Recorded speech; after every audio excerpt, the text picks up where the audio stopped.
Hello, welcome to Health Talk. I'm Dr. Manny.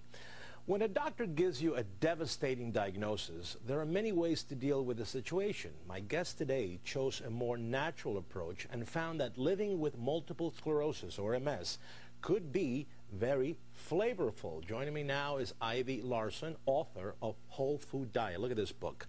Ivy, welcome to the program. Hi, thank you. You were diagnosed with MS. Right, in 1998. 1998. So when they told you that, in 1998, what did you do? I mean, what did you think what was going on here? Well, it was a devastating diagnosis, but my neurologist at the University of Miami gave me the option of trying one of the disease-modifying drugs, and he also suggested a nutritional approach. And so I consulted with a good friend of mine who had become a doctor, who's now actually my husband, and together we started to research nutrition as it applied to MS and many other conditions, and we found we had nothing, there was no downside. So now, did you try the traditional medicines first? No, I didn't. I was only 22 when I was diagnosed, and I desperately wanted to have children, and I was told that the medicines were contraindicated during pregnancy, so I wanted to get pregnant first, and then if I needed to be on the medicine, I'd give that a shot. And I'm now a mother of an 8-year-old, and knock on wood, I've been able to maintain excellent health. Did you have any risk factors for developing MS? Any family history or anything like that? No. Looking back, I had a grandfather who had dizziness and some issues that maybe he could have had MS, but he died. He was born in 1900, so he died at 96. Yeah. So. And what were some of the symptoms that took you to the doctor? Well, I had bladder urgency and frequency, but the biggest symptom that I ended up in the emergency room was where it was urinary retention, where I couldn't go to the bathroom. And I ended up wearing a catheter. And at that point, I was sent to the University of Miami and received the diagnosis very shortly. So you married Dr. Larson. Yeah. And the two of you took a holistic and natural approach, and you wrote this book again, Whole Foods Diet Cookbook. Right. And basically, you incorporated nutrition and trying to really fix your problem through nutrition. Right. So let's talk about, because you have 6 dietary guidelines for patients with MS, and I really want to cover all 6. Let's start with the first one. Right. The first one is adopting a flexitarian diet, I call it. Flexitarian. Right. What does that mean? It's basically a part-time vegetarian. So you're significantly reducing your consumption of animal fats. The animal fats are saturated fats, and those increase inflammation and make the symptoms of MS worse. And so you're eating limited amounts of animal fats, about 1 to 2 servings of animal foods a day. So it's not like, you limit the amount of red meat, maybe to a 1 or 2 day during a week. Is that 1 or 2 servings of red meat a week, and also choosing the healthiest source of red meat, grass-fed over grain-fed. Choosing free-range chicken, choosing fish, a lot of fish. Fish is excellent anti-inflammatory. So looking for the omega oils in fish. Yes. Okay, so become a part-time vegetarian. That's important. The second one, phytochemicals.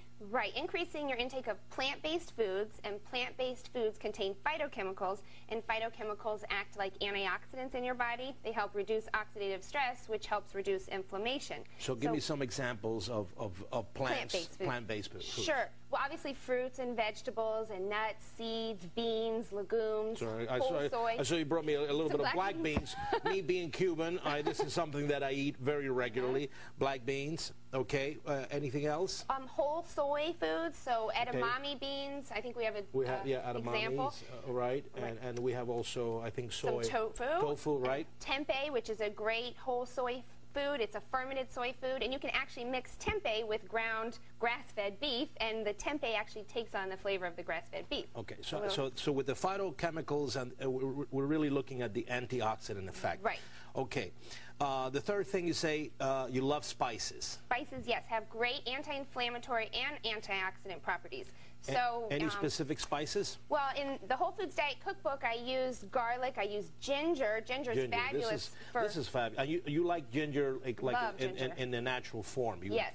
You put this, okay. Right. All right. I do a lot of Thai recipes with ginger. Also, seasonings, herbs such as rosemary and oregano are very anti-inflammatory, and also spices such as cinnamon and turmeric. So you're giving your foods a flavor boost, but you're also giving them a great nutrition boost. All right. The fourth thing, omega-3s and omega-6. Yeah, balancing the omega-3s and omega-6. This is super important. And there's 4 guidelines to do this.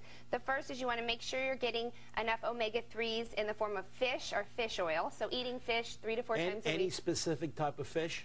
Well, fish is, the fattier fish, the better. You do want to watch out for the mercury content, so stay away from the large fish. Like the farmed raised fish is not as good. If you can get wild fish, it's better. Smaller fish, the smaller on the food chain, the better, the less risk or the less mercury content the small fish will have. Also, fish oil supplements. I'm a big believer. My husband's a big supporter of high-dose pharmaceutical-grade fish oil supplements for reducing inflammation. Okay.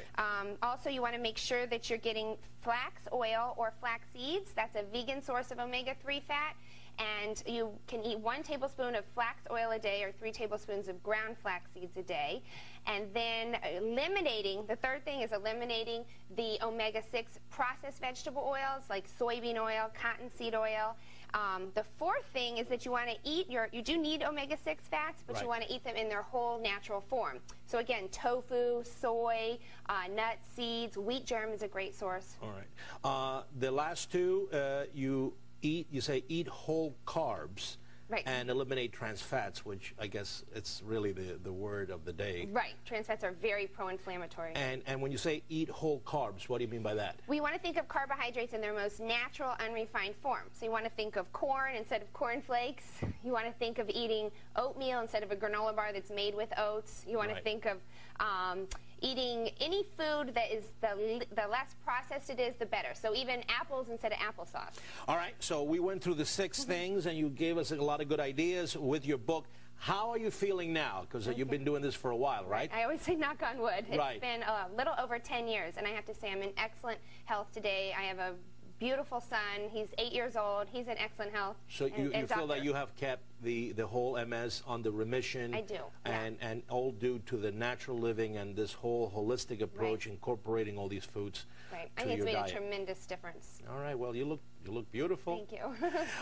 The book is Whole Food Diet. You got to get it. It's with Ivy and Dr. Larson. I think it has a lot of good recipes, especially for folks that are, have debilitating chronic medical conditions like MS, like we talked here on the program today. So thank you so much for coming. And if you have any health topics you want to talk to me about, email me here at Fox at drmanny@foxnews.com. Until next time, I'm Dr. Manny.